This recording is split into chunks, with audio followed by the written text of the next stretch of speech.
ঢাকার উত্তরায় মাইলস্টোন স্কুলে বিমান দুর্ঘটনায় অবহেলার অভিযোগ তুলে সাবেক অন্তর্বর্তী সরকারের প্রধান উপদেষ্টা ডক্টর মোহাম্মদ ইউনূসকে গ্রেপ্তার করেছে ধানমন্ডি থানা পুলিশ। গেল বছরের ২১ জুলাই মাইলস্টোন স্কুলে বিমান বাহিনীর একটি প্রশিক্ষণ বিমান বিধ্বস্তের ঘটনায় ৩৬ জনের মৃত্যু হয়। রাজধানীর উত্তরায় মাইলস্টোন স্কুল অ্যান্ড কলেজে বিমান দুর্ঘটনার ঘটনায় অবহেলার অভিযোগে সাবেক অন্তর্বর্তী সরকারের প্রধান উপদেষ্টা ডক্টর মোহাম্মদ ইউনূসকে গ্রেফতার করেছে পুলিশ। সকালে সিএমপি দক্ষিণের উপ পুলিশ কমিশনার বলেন, আসসালামু আলাইকুম, আমন্ত্রণ নতুন একটি সংবাদে। এই মুহূর্তে আবারও একটি গুরুত্বপূর্ণ ভিডিও নিয়ে আপনাদের সামনে হাজির হয়েছি। দর্শক, আপনারা অনেকে জানেন যে মাইলস্টোন কলেজ এবং কলেজে যে স্কুল অ্যান্ড কলেজে যে একটি বিমান হামলা হয়েছিল, অর্থাৎ বিমান বিধ্বংসের পর যে শিশুর নিহত যে খবর, সেই খবর কিন্তু প্রধান উপদেষ্টা ডক্টর মোহাম্মদ ইউনূসের বেলায় হয়েছে। সেক্ষেত্রে কিন্তু ডক্টর মোহাম্মদ ইউনূস কঠিন এক বিপদে পড়তে যাচ্ছে। আমাদের ভিডিও দেখেই কিন্তু আপনারা বুঝতে পারবেন ঠিক আজকের নিউজটি কোন বিষয়টি ইঙ্গিত করছে। চলুন দর্শক, এই ভিডিও দেখে আসি, তারপরে বিষয়টি বিস্তারিত তথ্য জানাচ্ছি। কোনো দায়িত্ব গ্রহণ করে নাই, সেই কারণে তারা আদালতে এসেছে। ১৮ কোটি মানুষের রাষ্ট্রে ২ কোটি মানুষ ঢাকা শহরে বসবাস করে, সেখানে একটা যুদ্ধ বিমান আর ত্রুটিজনিত যুদ্ধ বিমান উদয়ন হবে। What is this? তোরার মাইলস্টোনের ট্র্যাজেডিটা এটা বাংলাদেশের একটা ঐতিহাসিক, এটা সমস্ত জাতিরা স্তম্ভিত হয়ে গেছে এই ঘটনার। বাংলাদেশের পরবর্তীতে শোক দিবস ঘোষণা করা হয়েছিল। ওই দিনেই বাংলাদেশের উচ্চ আদালত বন্ধ করে হাফ অ্যান আওয়ার করে দিছে, সারা জাতি স্তম্ভিত হয়ে। এরকম একটা ঘটনা এই বাদী এবং সাক্ষীরা দীর্ঘ ৯ মাস তারা বাংলাদেশের সর্বোচ্চ স্তরে প্রত্যেকটা ডোর টু ডোর গিয়েছে ন্যায় বিচারের জন্য, প্রতিকার পাওয়ার জন্য। তারা পায়নি। তারা ব্যর্থ হওয়ার পরবর্তীতে আজকে তারা according to lawful go to the কোর্টের বারান্দায় আসছে ন্যায় বিচারের প্রার্থনা করার জন্য। এটা কেন হলো? এটা হলো যখন রাষ্ট্র ওখানে একটা ইনভেস্টিগেশন টিম তৈরি করেছে, সেই ইনভেস্টিগেশন টিম তার রিপোর্ট প্রকাশ করছে যে ইট ইজ নেগলেসেস, দুর্ঘটনা ত্রুটিজনিত। তাহলে ১৮ কোটি মানুষের রাষ্ট্রে ২ কোটি মানুষ ঢাকা শহরে বসবাস করে, সেখানে একটা যুদ্ধ বিমান আর ত্রুটিজনিত যুদ্ধ বিমান উদয়ন হবে। What is this?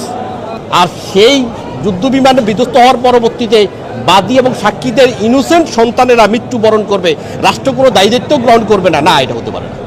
এটা আমার সংবিধানের পরিপন্থী। রাষ্ট্রের কনস্টিটিউশনের যে সংবিধান দিয়ে রাষ্ট্র পরিচালিত হয়, ন্যায় বিচারের পরিপন্থী। তার কারণে বাদী এবং সাক্ষীরা আজকে আদালতে এসেছে ন্যায় বিচারের জন্য। আদালত বাদী এবং সাক্ষীদের বক্তব্য শুনেন পরে, গ্রহণ করার পরে আদালত এটাকে আদেশের জন্য রেখেছেন। এই মামলার আসামি হলেন এয়ার মার্শাল, ১ নম্বর আসামি, যিনি আজকে তার সিদ্ধান্তে বিমান উদয়ন হতে হয়। প্রতিরক্ষা মন্ত্রণালয়ের দায়িত্বপ্রাপ্ত উপদেষ্টা ছিলেন একজন, প্রতিরক্ষা মন্ত্রণালয়ের দায়িত্বপ্রাপ্ত একজন উপদেষ্টা ছিলেন কথিত ইউনূস সাহেব, তিনিও এই মামলার আসামি। আইন উপদেষ্টা ছিলেন, তারা জাতির সাথে কমিটমেন্ট করছেন এদেরকে সর্বোচ্চ ক্ষতিপূরণ দেবেন। আসিফ নজরুল, আসিফ নজরুল, এবং এনভায়রনমেন্টের অ্যাডভাইজার ছিলেন এবং শিক্ষা এডুকেশন অ্যাডভাইজার ছিলেন, তারাও এই মামলার আসামি।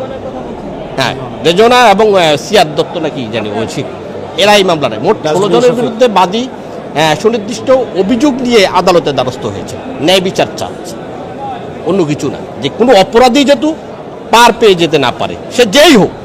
বাংলাদেশের কনস্টিটিউশনের আর্টিকেল 27-এ বলা আছে each and every people is equal, সবার জন্য সমমান। তো সমমান হলে এই ন্যায় বিচার পাবে না কেন? এর সন্তান মারা গেল, এর জীবনে আর একটা সন্তান হবে না, এর 2টা সন্তান, 1 নম্বর 2টা সন্তান মারা গেছে ওখানে। কত নির্মম, কত নিষ্ঠুর। তাদের পরিবারে আজকে পাক চলে না, আজকে 8 মাস ধরে কোনো পাক হয় না। তারা অমানবিক পশুর মতো জীবন ধারণ করতেছে। তাদের জন্য রাষ্ট্রের কোনো দায়িত্ব নাই, রাষ্ট্র কোনো দায়িত্ব গ্রহণ করে নাই, সেই কারণে তারা আদালতে এসেছে। রাষ্ট্রের দায়িত্বপ্রাপ্ত ব্যক্তিদের সিদ্ধান্তেই তো যুদ্ধ বিমান উদ্যয়ন হয়। এটা তো আমার আর আপনার সিদ্ধান্ত উদ্যয়ন হতে পারে না। এয়ার মার্শাল সাহেব এবং ওখানকার প্রতিরক্ষা মন্ত্রণালয়ের সচিব, প্রতিরক্ষা মন্ত্রণালয়ের অ্যাডভাইজার, এবং সেখানে এই যে শিক্ষা প্রতিষ্ঠানের যারা শিক্ষা প্রতিষ্ঠানটা তৈরি করলেন, সেই শিক্ষা প্রতিষ্ঠানের রাজক থেকে শুরু করে প্রত্যেকে জড়িত। কি শিক্ষা প্রতিষ্ঠানে পড়াশোনা হবে, সেই শিক্ষা প্রতিষ্ঠানের নীতিমালার মধ্যে পড়ে না কেন? আজকে শিক্ষা খাতে যে দুর্নীতি, শিক্ষা মনে করলে ব্যাংকের ছাতার মধ্যে একটা প্রতিষ্ঠান গড়ে তুলবে, যে অ্যাকর্ডিং টু ল যে এক্সারসাইজ করার কথা, প্রতিষ্ঠান কিরকম হবে, তার ডিজাইন কি হবে, তার মাঠ কতটুকু থাকবে, সবুজ ঘেরা মাঠ কতটুকু থাকবে, সেটা কোনো শিক্ষা মন্ত্রণালয় কেন দায়িত্ব গ্রহণ করে না?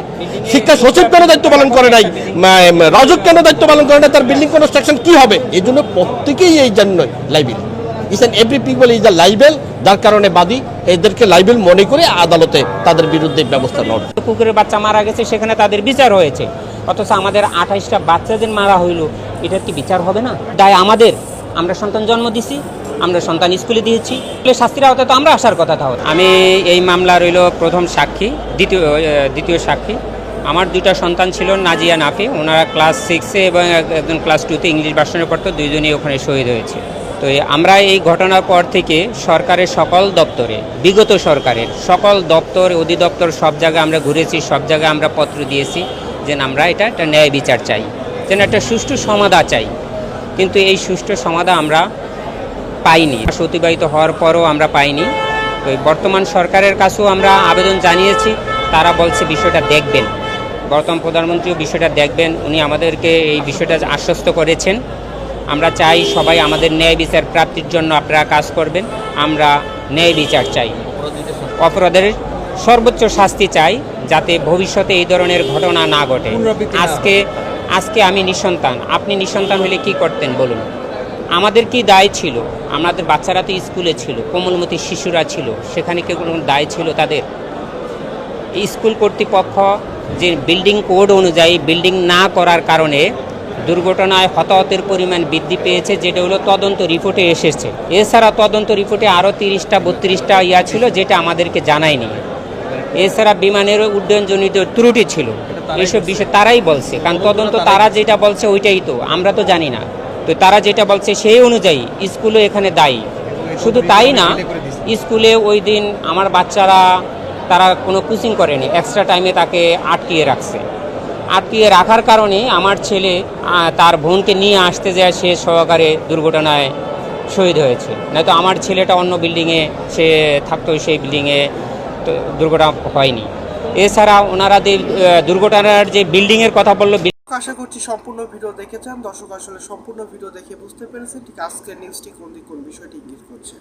দর্শক আপনারা অনেকে জানেন যে মাইলস্টোন কলেজ এই স্কুলে যে একটি বিমান বিধ্বংসের ঘটনা ঘটেছিল, সেটা কিন্তু সাবেক যিনি এর আগে সরকার রয়েছিল, অন্তর্বর্তী সরকার অর্থাৎ ডক্টর মোহাম্মদ ইউনূস, তার বেলায় কিন্তু এই ঘটনা ঘটেছিল। সেক্ষেত্রে কিন্তু তিনি কিন্তু কঠিন বিপদের মুখে পড়তে যাচ্ছে, এমনকি তিনি গ্রেপ্তারও হতে পারেন। দর্শক আমাদের ভিডিওর প্রথম অংশ এবং শেষ অংশ দেখেই কিন্তু আপনারা ইঙ্গিত করতে পেরেছেন ঠিক আজকের নিউজটি কোন বিষয়টি ইঙ্গিত করছে। দর্শক এই ছিল আজকের মতো নিউজ আপডেট, এবং আমাদের ভিডিও সম্পর্কে আপনার মূল্যবান মতামত অবশ্যই কমেন্টস করে জানিয়ে। দর্শক কোন জেলা বা কোন জায়গা থেকে আমাদের নিউজটি দেখছেন? দর্শক আমাদের চ্যানেলটি কিন্তু একেবারেই নতুন, তাই অবশ্যই সবাই লাইক কমেন্ট দিয়ে আমাদের সাথে থাকুন।